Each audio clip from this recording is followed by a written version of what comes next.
now listening to The Final Third.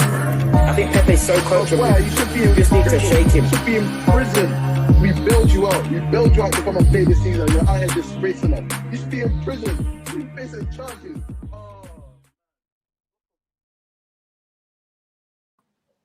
Hello, and welcome to another episode of The Final Third. It's your host, Banks, joined with my ever faithful co-host, Lavish or Shens or Oluwashemi Lori, whichever one you want to call it. You've got options. It's just been another fantastic weekend. Oh, Barclays! The Barclays! You get it. This has been a fantastic weekend of Barclays football. This Sunday especially, man. So you know we got go up north to start. The big game. Liverpool versus City. Only one place to start. It's just. And it's not even. I'm not even doing that because of the quality of football that was on display. Because I feel like the Chelsea City match the week prior had a lot. The quality of the football there was a lot better, but you just look at this match and you feel like the Premier League champions are coming from here. If I'm being honest, just the second half really they went into another gear in terms of the win. They were both two teams trying to win, but it just seems like they both weren't at their best in the sense of when it's like tech goes out of the window, let's just literally just go off of we have to win, and that was very entertaining as a neutral. It felt like at certain points in the match, it was one team's playing horribly and the other team is capitalizing on that team playing horribly in that moment, and that team had to dominate during that moment. And in the second, let's start with the first half. First of all, let's start with the first half because Liverpool weren't at the races in the first half. Weren't at the races at all. At all. Go on. Go through.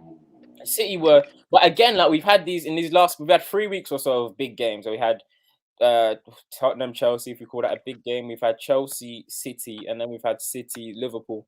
And in all those games, one team dominated the first half, and more or less the second half, the other team just took control. So we saw that with Chelsea and Spurs. We've seen it with Man City and Chelsea, and then we saw it with now. But the difference in quality now is that Liverpool, even though they got dominated in the first half and it was still 0-0, and they took it to them in the second half, City didn't capitulate. Yeah, City didn't just capitulate. That's it. They didn't capitulate. Even if they lost 2-1, City didn't capitulate in the sense that they kept going at it. It was a very, very entertaining match. And I feel like I can't even highlight what went wrong in terms of the midfield battle. Because the midfield was dominant by Rodri, Bernardo, and not so much De Bruyne, but Rodri and Bernardo Silva. But I wouldn't say the game ended like that and City created all those chances because they dominated the midfield. I feel like they purposely targeted James Milner. Yeah, 100. Hey, James Milner playing right back here looked like a 36-year-old centre midfielder playing right back. Yeah, James Milner looks his age. That's a lot. To be fair to James Milner never looks his age. He never, but Foden made him look his age. He's a good professional because they don't make him look his age quite often, and he looked his age this time. We'll get onto the red card incident later on, but again, quickly, just touch on this. Nathan said something. I just wanted to show you. He said Hendo. I think so. Hendo was shocking today. I think so. That when we talk about the midfield battle, Rodri and Bernardo Silva were amazing, and then Curtis Jones and Henderson were on the other side of the spectrum where they lost that midfield battle in that first half. Fabinho was kind of on his own. Say that again. Fabinho was on his own. It was on his own in there. Because Jones was poor, couldn't string. I don't think Jones was as poor. Jones wasn't poor. Hendo was poor. Hendo was poor. Jones was invisible as well. He wasn't making an impact in there either. His touches, they clamped down on his touches. But he was getting physical, at least getting a little bit stuck in. On the ball, I'll say he was poor, but I still he was a presence. Hendo, the passing was shocking. He was getting closed down. Yeah, that's where they lost. They couldn't get nothing going because the midfield couldn't string passes together. But that was the main thing holding them back in that first half. Ugo says, Banks, you bugged. Rodri wasn't amazing low. In that first half, he was very, very good. Rodri was good. Rodri was good. He got done up for, I think it was the first goal. I think it might have been the second goal as well. No, the one where Salah, that was Cancelo. That was It was Cancelo that got Cancelo. burnt on the wing, like where he bridged him, where he knocked it Oh past yeah, him. yeah, yeah, yeah. It was Cancelo. Cancelo. That was It was Cancelo. Cancelo. But no, Rodri played well. Rodri played well. I can't lie. Like I haven't always been the biggest fan of Rodri. Yeah, since same. he But I feel came. like Rodri was good. I think even Liverpool, no, Man City centre backs were good. I feel the Man City centre backs were good. Yes, Laporte got done up by Salah, but I feel like he was good. He was good today. I feel like he was good. I feel Matip was good. Matip was very good today. I feel Matip was good today still. No, Matip was good. Van maybe I'm Dijk thinking was of the poor to first his half performance. standards. I feel Van like Dijk was Matip poor. was a bit shaky. Matip wasn't shaky. Matip For was me, the best Matip defender was for shaky. Liverpool. Say that again? Matip was the best for Liverpool. Yeah, but it wasn't a great performance from Liverpool, especially in that first half. So to say it was the best, like there was very limited people in that Liverpool team that could. This is the thing. City having the ball in the first half. This is the thing. City having the ball in the first half. Yeah, they pressed them, and they had a couple of chances and half chances. But the way in which Liverpool defend, in that their mentality when they defend, is the commentators make you feel like it's panicky and it's a bit shaky, but they don't break strategies and they don't sweat. So you're saying stop. Liverpool on the back foot in that first half. They were on the back foot. You can't say they don't sweat. Like City should have been ahead. City should have been ahead. I feel like yeah, City should have been ahead, but Liverpool, you're acting like Liverpool were like shaking out of their pants. They were rattled. They were rattled. Liverpool were rattled. Defenders. The defenders. Huh? Milner was rattled. The defense. That's not. It was all of them. You can't just say it was Milner. It was all of them. All of them played very poorly in that first half. I can't lie. So to say that they were defending coolly or like they wasn't panicking, they should have been behind. They had a couple chances. I think the Foden one, the Foden chance. Gabriel Jesus had a chance. Thank you. Matip was good today. Ugo Perry said Robertson was better than him. I don't agree whatsoever. Robertson was not better than Matip. Some very mixed opinions on the Liverpool. It's crazy how everybody watches a match and Rock Klopp's talking. It's crazy how everybody watches a match and you get different perspectives. But just quickly, just let me scan through these comments. For our standards, that was trash in the first half. I guess Ugo's a Liverpool fan. Let's give some Bernardo appreciation. Nathan said it as well. This guy has the ball on a string. Let's see how they say Kyrie on a string. Bernardo Silva has the ball on a string. Be one of the best Premier League assists I've ever seen. If Foden finished that, that would have been one of the best Premier League assists I've ever seen. Because that's what you do in five-a-side when you go on a jolly up on your own, but you do the ball. And he kept that ball. No, you go on a jolly up in five-a-side, you know you're not tracking back as well. You're not tracking all back. Your energy to do that. You know you're not tracking back. Get whatever. And then when he pirouetted out of that situation, I've seen Ramsey do that several times and lose the ball or do it when no one's there. So he comes out of that, pirouettes, and then does what he does, and then he goes towards Van Dijk. I'm thinking, yeah, you've gone too far now, big fella. And he gets the ball out to Foden. I'm like, raw. That would have picked up the pass as well. That would have been a sublime assist. But again, he did something like that. Some appreciation to it. He did something like that again throughout in the second half as well. Like he's clean. It's the mix of being able to have that mix of dribbling, and then he can still pick out the pot. Like he can still pass the ball in the midfield as well. It's very like when you get your deep line midfielders, not all of them can have both in their armor where they can dribble out of problems and they can pick out they're good in tight spaces where they can pass. The part about the thing though is Bernardo was surplus to requirements at the start of the season, and only now Gundogan's going injured is like he's coming into the fold. And like if you put 50 mil towards Bernardo at the start of the season, they would have fully sold him. Yeah. So they'd have tried to recoup any form of money from obviously the Grealish money. But yeah, it's true stuff. That's the way thing works. That's the way the world football works. Man. Once you get your opportunity, just show the quality, and they can't take you up. Just quickly, best footballer. I've seen a lot of people say Premier League's greatest Liverpool player is Mo Salah. Salah's the best player in the Premier League right now. No. Liverpool's greatest player. He's the best player to play for Liverpool, yes. Oh. He's the highest quality player to play for Liverpool, yes. Okay, fair enough. People are saying this is the best player to ever play for Liverpool, and I don't know. It's obviously a bit Gerrard sour taste. It's a sour taste in Liverpool fans' mouth, I guess, because of the whole Gerrard thing, because of Gerrard. But I feel like, yeah, he's clear. He's done everything, Gerrard. I lost. I spent like the first 3 years of Salah's career in the Premier League slandering him, and he's just like he's got clear. like. What So can I just say? quickly, just to put a spanner in the works, better than Ronaldo? I don't know. At the moment, No, not at the moment. You're Ronaldo. You're 2009. what? I'm asking. Oh no. Why is he No. not? Just tell me why. I'm asking. Are I you didn't talking say about it. peak versus peak or Yeah, peak Premier League Ronaldo. Is Salah better? No, Oh, why? peak Premier League Ronaldo was a Ballon d'Or winner. Okay, Like, but you don't think any undisputed Salah Ballon d'Or season. winner. You don't think Undisputed any Ballon d'Or Salah. winner. You don't think any Salah season at Liverpool's been a Ballon d'Or-esque? Not yet. Not yet. You got Not Ugo, yet. Stevie. You tried, but Salah is the greatest. Fair enough. Yeah, Salah's the greatest ever. So you're saying basically Ronaldo, wing like peak Ronaldo at Man United when he was in the prime, maybe 2008, was better. No Salah seasons, but I'm just no. Yeah. I don't think that's unfair. That's I don't fair think enough. that's unfair. So because they've said Salah surpassed Hazard, which everyone probably agrees, 100%.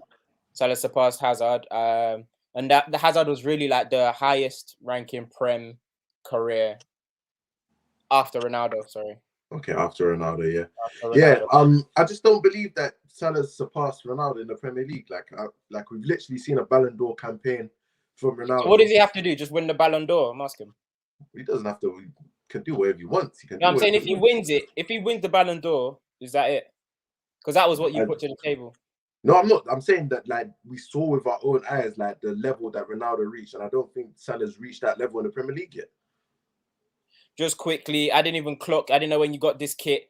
I didn't know why am I not wearing team colors. Part-time fans, if you ask me, obviously Bank Sporting the buy and away kit. I mean, when you get stuff. gifted these sort of things, like you have to represent in it. So like Shiesty stuff. Just staying on that match. James Milner. I've never seen, like you said he looks his age, and to be fair, he never really looks his age, so he's allowed to have a bad game. He's 36, whatever. But let me focus on the referee. That is blatant. Let's call it what it is. That's cheating. Not by Liverpool. Yellow card. That's a not yellow by Liverpool, card. but that's cheating. A yellow card for someone. I don't know for someone. I don't know whether the referee thought that it was Henderson that did the foul, or if I don't know if he didn't that see. That card had to come out. It's a yellow card for someone. It's a yellow card for someone. It's a yellow card for someone. I feel like that's just it's not even you can't even say it's cheating because it's like Liverpool didn't affect the decision, even though Michael Richards said it was because of Anfield, he bottled it under the crowd. But the ref single-handedly shat the bed in the sense that it's highly incompetent for you not to give. That was there was no debate, no Liverpool fan, no one has ever said, oh, that's not a yellow card. It was a clear-cut yellow card. He landed on his neck. It was literally so bad. Like it was such a clear-cut yellow card. I think everyone expected. They're countering. The West Wing, they're countering. Like everyone knows when you're countering and you stop counter, yellow card. Why did he even give it? And he bottled it from making them go 10 minutes. I feel like if you sent off James Milner in that moment, Liverpool fans wouldn't have said that was an egregious decision, or they wouldn't have been hard done by. It's like, yeah, Milner, you fucked up. About that. Milner, you fucked up. They can't say anything about it. So something needs to be done about it. I don't know what they're gonna do, but luckily, because it's a draw, you're not really gonna say, oh. The worst thing is literally Milner was involved in the build-up to Salah's second goal, which is why Pep, you could literally see the steam coming out. Pep said when that second goal went in because he was fuming. Pep's head was too hot. Nathan said the way Cancelo and Foden was flogging Milner. I haven't seen a right back get cooked for a whole game since Reece James versus Alphonso Davies. Oh Lord. Damn. Yeah, that was a bad. Yeah, them two. Cancelo, literally. Where does he rank in fullbacks in the Premier League? Where does he rank? Because he was sensational. Fullbacks or actual like left backs? I'll go fullback. He's up there still. He's up there. He's up there. The Liverpool boys and Cancelo. Liverpool boys and Cancelo. I'll take that. Yeah, the Liverpool boys and Cancelo. Liverpool. If we had a Chelsea fan in there, they'll try to squeeze Reece James and all them Chilwells and stuff. Nah, the Liverpool boys are top. They're top fullbacks. They're 1 and 2. For Ricardo Pereira, now I'll be happy. Nah. The Liverpool. I said Cancelo was sensational. Wow, I'm gone. Nah, Cancelo was clean. He's clean. He's a clean fullback still. He's cold. But still. He finally got ripped by Salah because nothing was That getting was past him. literally. I'm sorry, we have to go because I was literally watching. I was like, oh, when he did the first move, I was like, oh.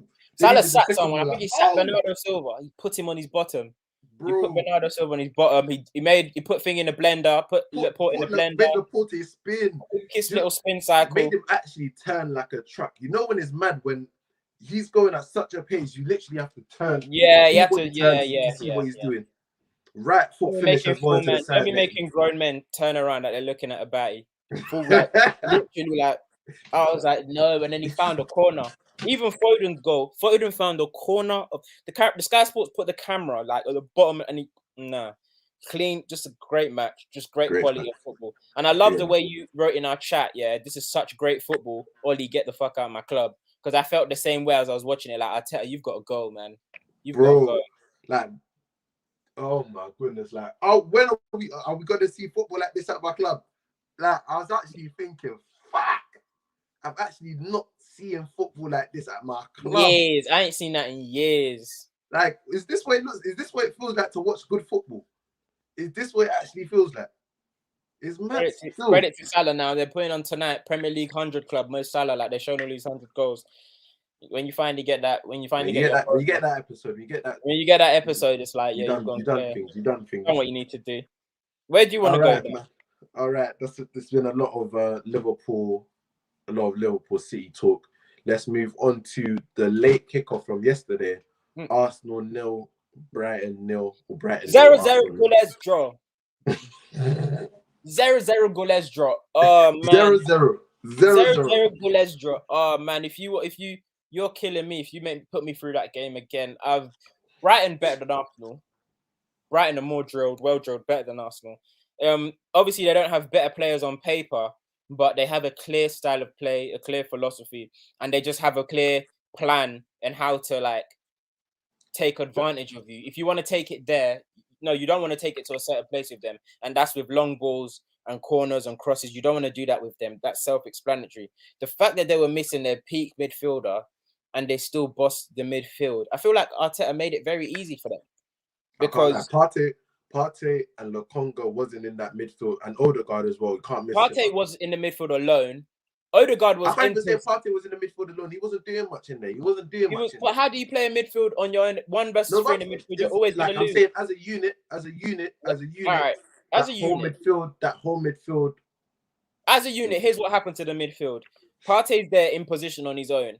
Odegaard, defensively off the ball, useless in midfield. He's actually useless because he just does the Sturridge press. He does like the press that you do when you don't want to get told off. Like he'll just shadow these spaces and just put high energy into it, and it's not really quite tactical, or it doesn't look like he's using any thought. So yeah, he's X'd out. And why it looks so bad from him the whole game, because even on the ball he wasn't really doing anything as well. Then you had Sambi Lokonga, who I feel like, I'm not sure if this was instruction or his brain, but he kept trying to like cover for Kieran Tierney in that left back position, and we don't need you there. So now that's what Xhaka does that a lot when he does that. But why Xhaka can do that? Xhaka can't move. Do you get what I'm saying? Xhaka actually can't move, so it works well for Xhaka because it's like just cover this area.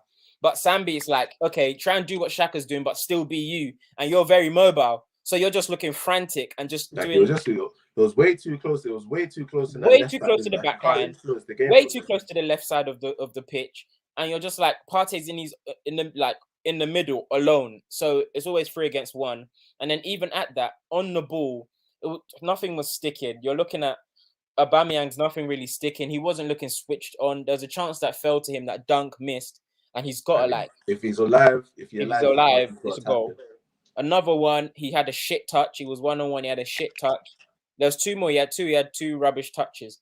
And then again, our bright sparks was Smith Rowe and Bukayo Saka again.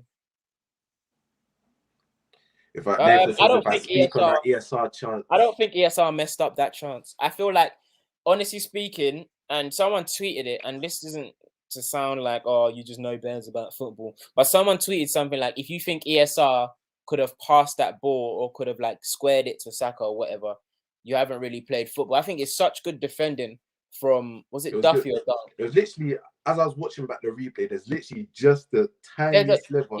Like fraction. if he doesn't play in that moment, then the ball was basically. He's got to be on his left foot as well. It's like it has to cut back power, like shift and like it has Like to be so succinct and so it has to be precise. so precise. I feel like if you do it again and he tries to execute that pass, it's probably going to hit the defender. So it's better he went on it. He went on it his own. But if we're having to draw on just that chance and we should have scored that, then really and truly we just didn't create anything throughout the whole game. So I'll tell you what's funny. I watched Crystal Palace versus Brighton Monday Night Football last week.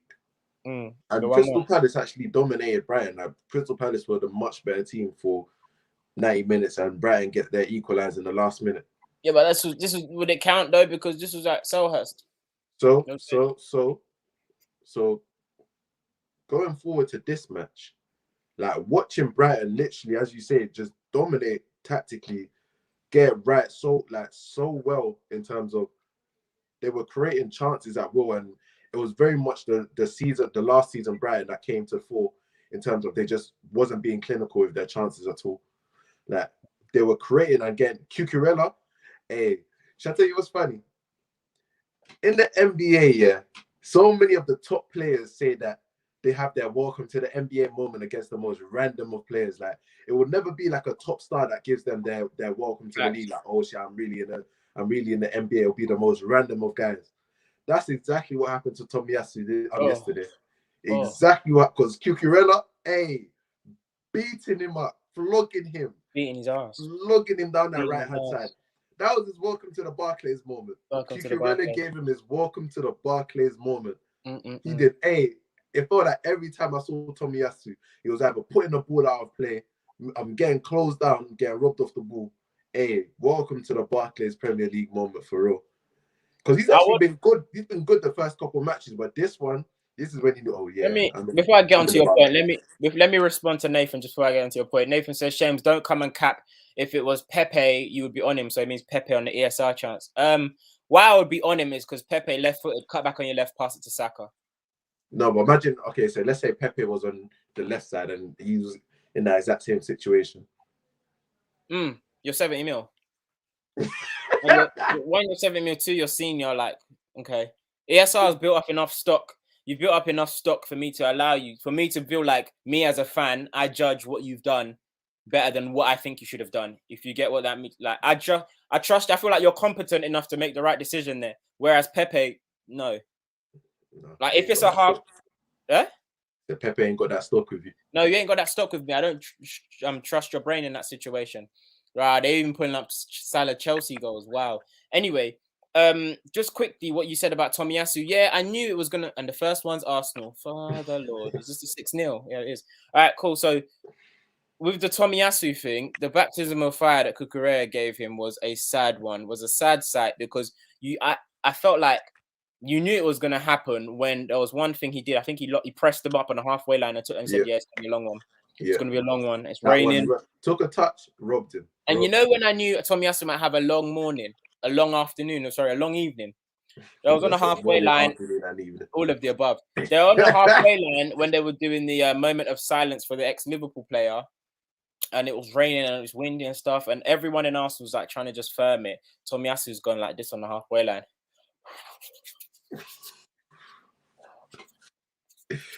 He wasn't ready for the Barclays condition. Oh no.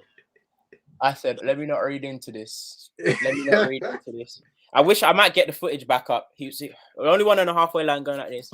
Because even Saka was like, with his strong goal line, just like Ray just slapping his face. Everyone slapping his face. Tomiyasu going like this. I'm saying, boy. Anyway, the positive, and I can give this to Arteta and the back line. I feel like they defended very, very well. People are saying, yeah, Brighton didn't really have any real chances and stuff. I feel like Arsenal defended very, very well. And as for Tomiyasu, specifically, I'm happy he really didn't give up. Your head it's very easy for your head to drop in those situations. It's very easy for you to be like, oh, I'm having a long day. Please don't keep passing to me. But he kept not just showing for the ball, but every time Cucurella, the ball came to the left, he'll keep trying to engage when he's in his one-on-ones and just stay active and stay ready. I'm really impressed with the back four. If I can take anything from that match, I feel like the back four did very, very well.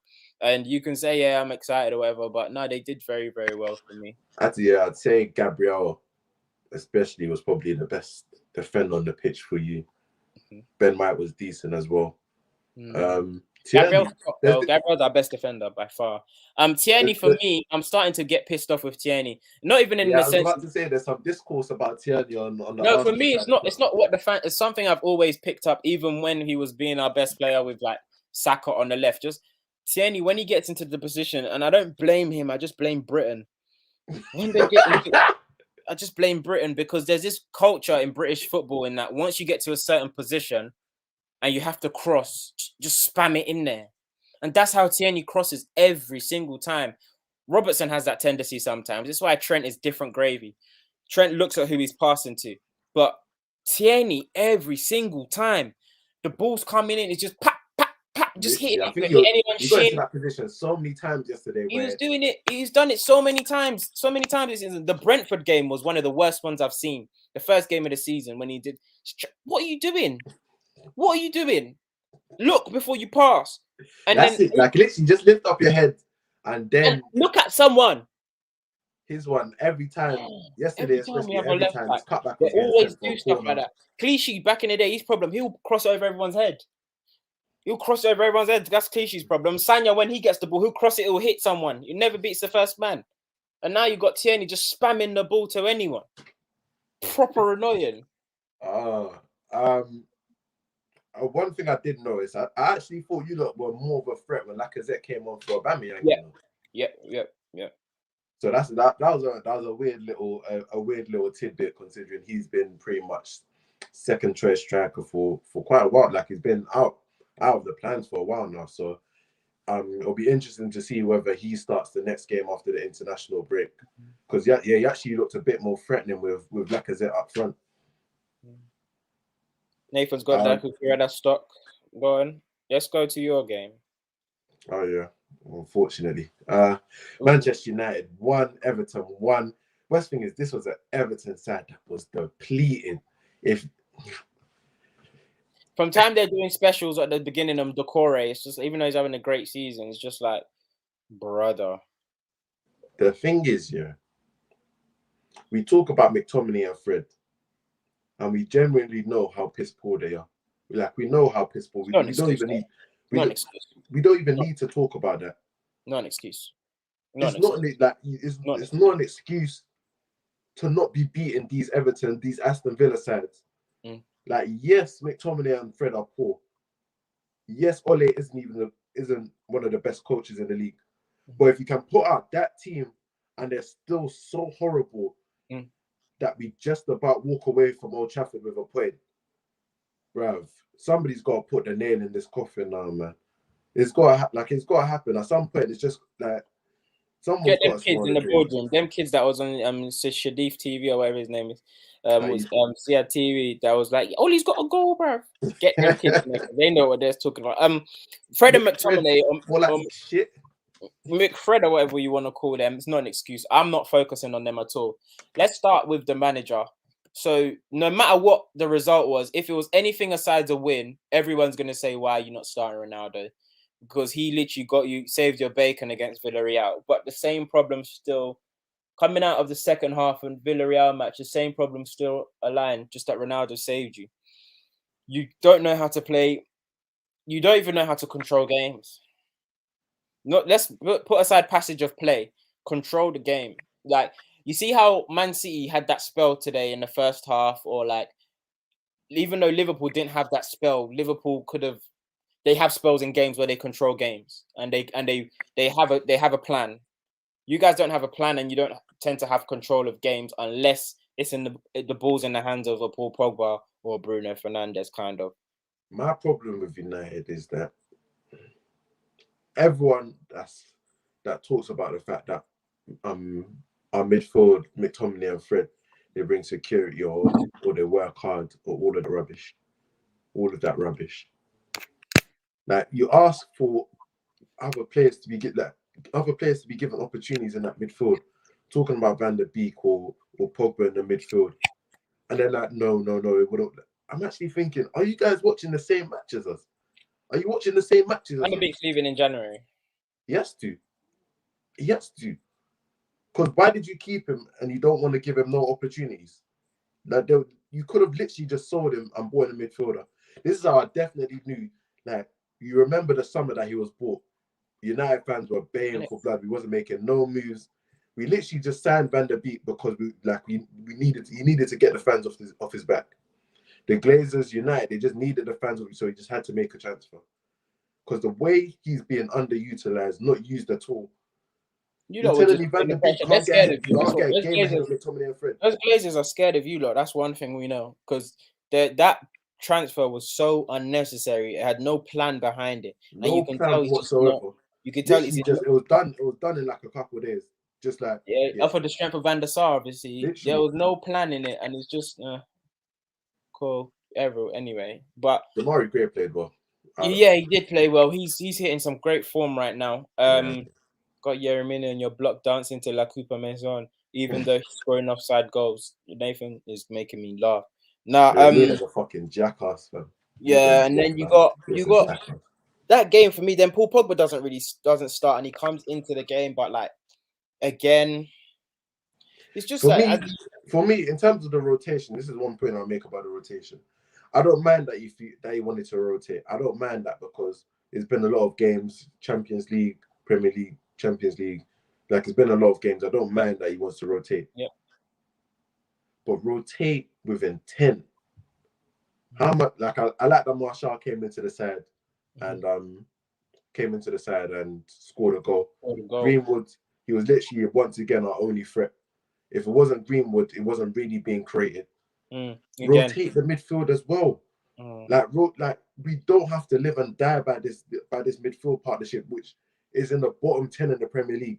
It's I feel like Ollie's so tactically inept, as a coach, that if you really deep what other coaches have done with certain midfielders that are put in this attacking bracket, they've really converted them. And we've seen with the likes of when Mourinho did it back in the day with, who can I use? Maybe Oscar or someone. But we see Pep doing it in terms of with De Bruyne and the City midfielders, how he's just made them CMs, all-round CMs that can play in a free, or they can play and you can't say, okay, they don't have an outright DM. Play, if you're good enough, coach Van der Beek into playing in a double pivot, and he can actually play that position. He can play it. He can play that. We've seen him play. We deep it. What's Fred doing that Van der Beek can't do? What is he? Ask that question again. What's Fred doing that Van der Beek can't do? Because you're playing two inept central midfielders in that hole. And for me, you need a replacement for McTominay. But Fred's replacement should be Van der Beek in the first place. So it's like okay. For me, I don't mind if you don't want to play Van der Beek. But if you don't play Van der Beek, go and get some quality to go play instead of him. Because we've actually seen 3 years of these guys, McTominay and Fred. Like, they're not good. And McTominay is not Manchester United caliber. I'm sorry. They're genuinely not getting better. He's not squad quality. He's not squad quality, and he's not first team quality. Actually tried to give him this opportunity. I tried to give him the opportunity, see whether he could.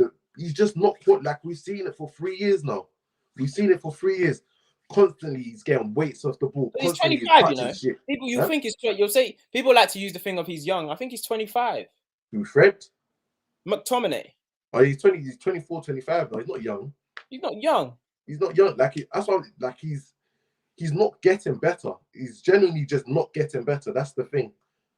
If it was a case where he's making these improvements season by season, he has improved, but he's still not Manchester United level. And that's something that you can accept. Just go and improve this. Go and improve the squad. You've been here for 3-4 years now, Ollie, and you still haven't bought midfielders to replace McTominay and Fred. Just quickly before we jump off you lot. Now, we are. How many games are we in now? Is it 7? 7. Oh, perfect time. Perfect timing for me to bring this up. So, hold on. Sorry. I just have to. I'm trying to get some receipts now, but I don't think I've got enough time. Perfect time to bring this up. Anyway, so I think we were like game week 2 or game week 3. game week 3 or 4 was it? 3 or 4. And then you said something like the thing about Sancho, he doesn't really need to step up because we've got a lot of quality players right now. The thing at Man United, he doesn't have to be the star player, so he has enough time to find his feet or just something along them lines. And you also said he's young. Now he went for 72 mil. Correct me if I'm wrong, or something like that. 70 something mil. Yeah. Cool. Correct me if I'm wrong. He's been shit. He's been so bad. He's been so bad. Yeah, he's been so bad. Yesterday. Oh yeah. Yesterday. Oh yeah. Is it? Did he want the chance fell to him and he scuffed his eyes again? Or sorry, the chance fell to him and he passed it. And he passed that's the chance. But he still played well. And he passed it. Well. Listen, the same way you judge other people, way you judge other people's star signings, put that same judgment. I don't judge them just by goals and assists, though. No, but you judge them. That's what you want me to judge Sancho by. I'm telling you, he played well yesterday.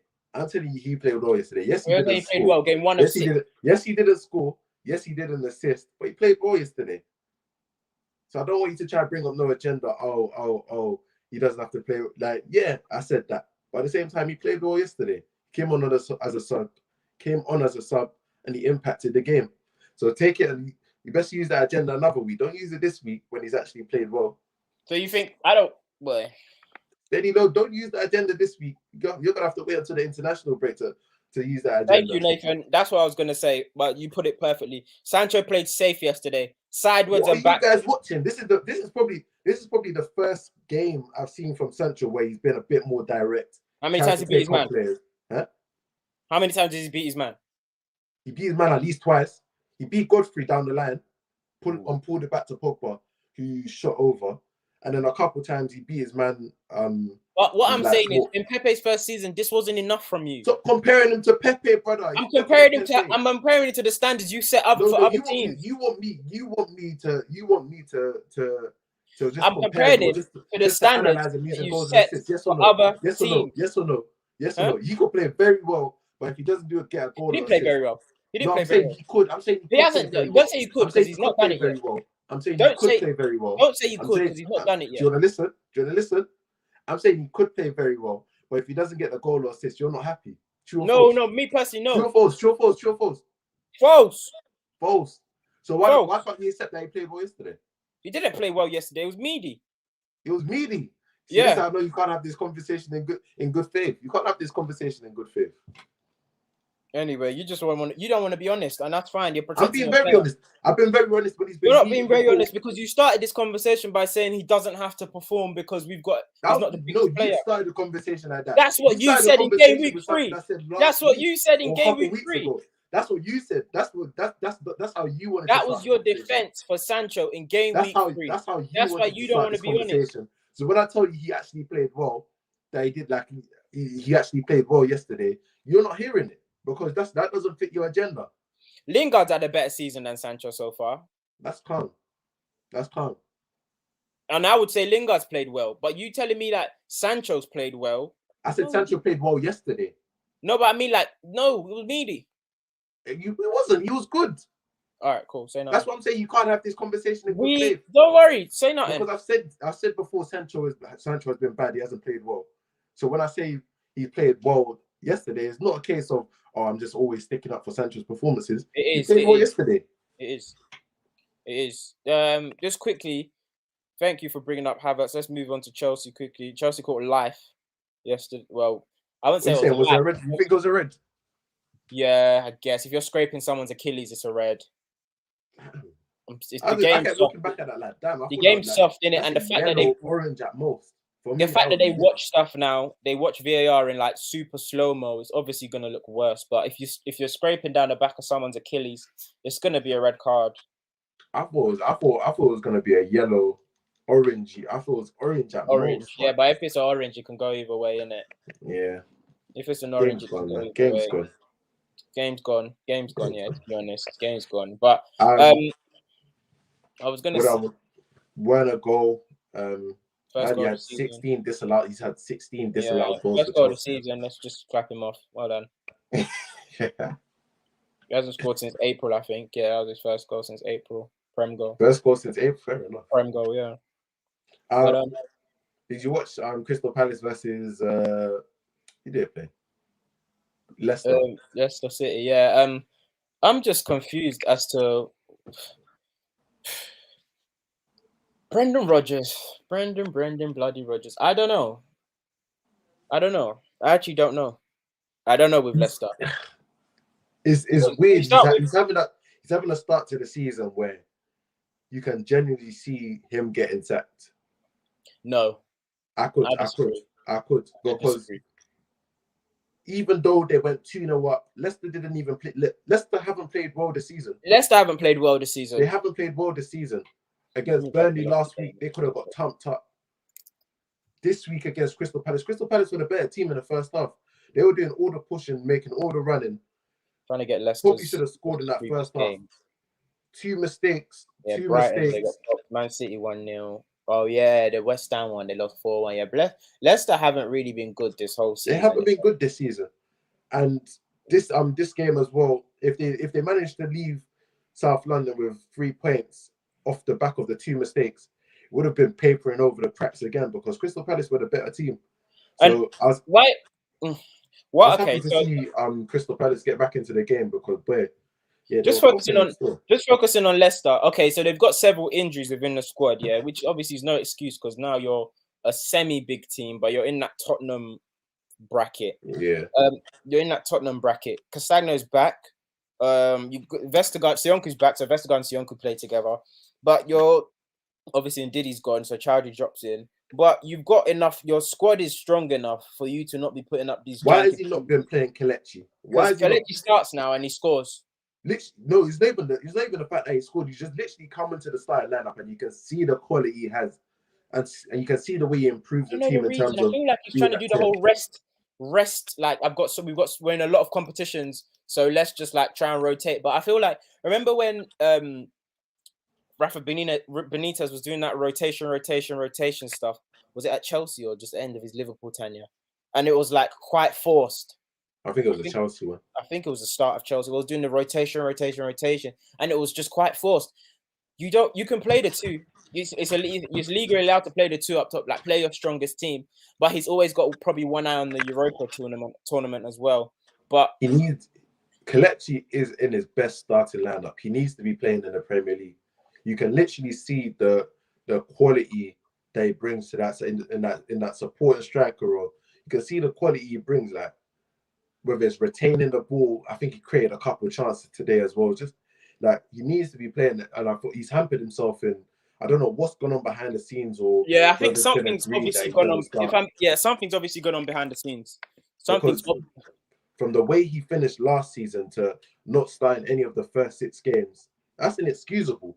That's inexcusable from Brendan Rodgers. So I'm not sure what went on behind the scenes for him, for Kelechi not to be starting, but you can see the impact he's had. Ademola's good. Like Lookman's good. It's good to see him on the pitch. He's clean. Yeah, Lookman is. He did one. He was doing up the Mitchell today. He did one dirty flick over Tyreek Mitchell in the centre circle, and it was absolutely crazy. Tyreek. Eh? I was thinking of the United Mitchell, but yeah, he was doing up Tyreek in that first half, especially. Yeah, he did him up. He did them up silly.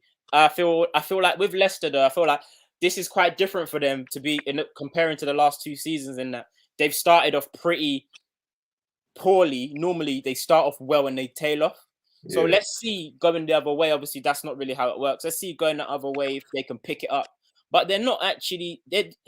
Even though they're doing badly, they're 13th, 8 points. Yeah, that's bad for Leicester, to be honest. That's actually bad. But because it's early days, so like 2 wins change the whole dynamic. We'll see how they pick up. Alice, sorry, I just want to say it's good to see some good football in South London, man. It's good to see some good football in South London. Vieira, I have my doubts about him, but he's actually looking like he's building a little something in Crystal Palace. He's looking like he's building a little something. He's actually got them playing a little bit of football. Michael Olise coming on, getting his first. Nathan's getting us. By the way, Nathan's getting us Selhurst tickets as well. I told him to get us some Selhurst tickets. Not this Nathan, Wusu. Oh, Wusu. Yeah, Nathan's getting us Selhurst tickets. You say plug, really do plug. I was gonna quickly say, in general, it's for me looking at Crystal Palace. What's exciting is how much onus has been lifted off Wilfred Zaha. So Yeah, 100. previous season, last 5 seasons, it's literally Zaha or bust. Every time Zaha got injured under Roy Hodgson, and who was before Hodgson? Was it Pulis or Padre? Anyway, before Roy Hodgson, I like that. Pulis. they'll tell us all the stats come The up on boy. the screen about how Crystal Palace perform without Zaha, their win percentage without Zaha. Every time we see it. So now I feel like even if Zaha gets injured, it would hurt them significantly. But you still feel like they've got an outlet. They can still something can come from Olise, something can come from Eze when he comes back. Edouard, something can come from just these little places. And yeah, just there's quality. There's little drops of quality within the squad. I feel like they can go another level though. Well, that's in later seasons. But it's very exciting what's going on at Palace right now. Vieira needs to make sure I do not see Jordan Ayew in that next starting lineup. I need to see Olise in that starting lineup. He's janky. Jordan Ayew, if you wanna sell, see how we sell the Barclays. If you want to sell AFCON of what it is, it's Jordan Ayew as a player. It's Jordan Ayew as a player. Man only uses his right foot to dribble. Literally every time he's coming inside. He took one shot, He took one shot, and it's like it went that way. But like if he uses other foot, it's like you've got some arc on the ball. But it's like, bro, like you've got 2 feet, you know. And Jordan Ayew for me comes off. Obviously, he wasn't upset he came off, but he was gutted. And I'm thinking, like, if we really play your tape, are you mad? Are you mad? If we play your tape, would you be mad at like? No, you can play that game 100 times. You're not putting in any. Yeah, nah. Jordan Ayew, they've got a it's anyway. Yeah, they've got to make a mistake. We need you in that style lineup. Eze, we can't forget about Eze on the comeback trail from injury. He's gonna be a massive addition to the team again. Yeah. Any other games you wanna talk about? What? Who was there? Tottenham. They didn't televise that game, and obviously we don't. Final Four doesn't promote streaming, so we couldn't watch that game. We didn't watch that game. Yeah, we couldn't watch that game. Wolves and Newcastle didn't watch that. No, there's nothing really. There's nothing really. No, your guy from Wolves. What's his, how do you say his name? Chan. Oh yeah, he got me a brace obviously on FPL. So that's a perfect segue back. See, great minds think alike.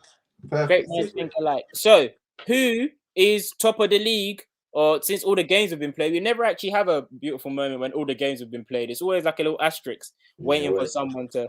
I should have put that at the banner, the person who's top of the league. But it's a very, very low scoring week. Bro, I got beaten up this week. I think I got like 16 points. No, it's changed now because Salah saved everyone's ass. Everyone was on 17. Salah saved everyone. Because most people have Salah and Bruno. Bruno's been janky. Salah saved everyone's ass.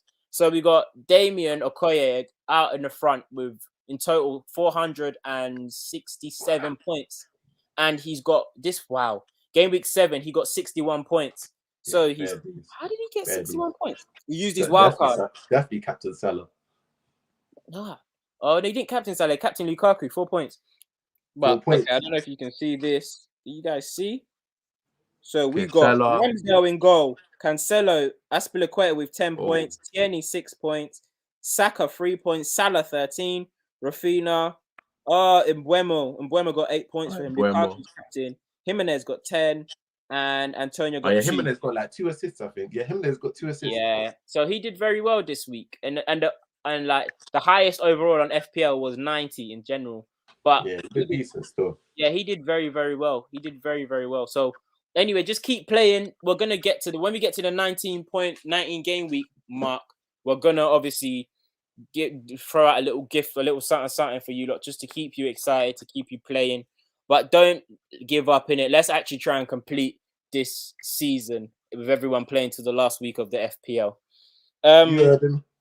Banks, we got anything else? Nah, man. Let's wrap this up. It's been the final third. I've been your host, Banks, joined by my faithful co-host, Shemi, Waterloo, Shemi Laurie, or Lavish, whichever one you want to call him. Make sure you hit the subscribe button, hit the like button, smash both of them. Send this to a friend. You can send it to a friend. Get them subscribers up. Make sure you tune into the final third. Next week we'll be dropping the Old Trafford vlog. We got to get well soon. We've got to get well soon. Arsenal as well. We're looking for some Arsenal fans to come on to jump on with me and Jules as we'll be discussing Project Arsenal, Project Arteta, just everything Arsenal. But yes, that's the new Get Well Soon Arsenal project. United we ball next week as well on Tuesday. Make sure you tune into that. Gonna have some very special guests on there. And that's been it. Make sure you have a lovely weekend. Lavish, any parting words? The weekend's a scam. Words. Peace. Back to the record. You are now listening to The Final Third. I think Pepe's so comfortable. Wow, you should be You just need to shake him. You should be in prison. We build you out. We build you out to come and play this season. You're out here disgracing us. You should be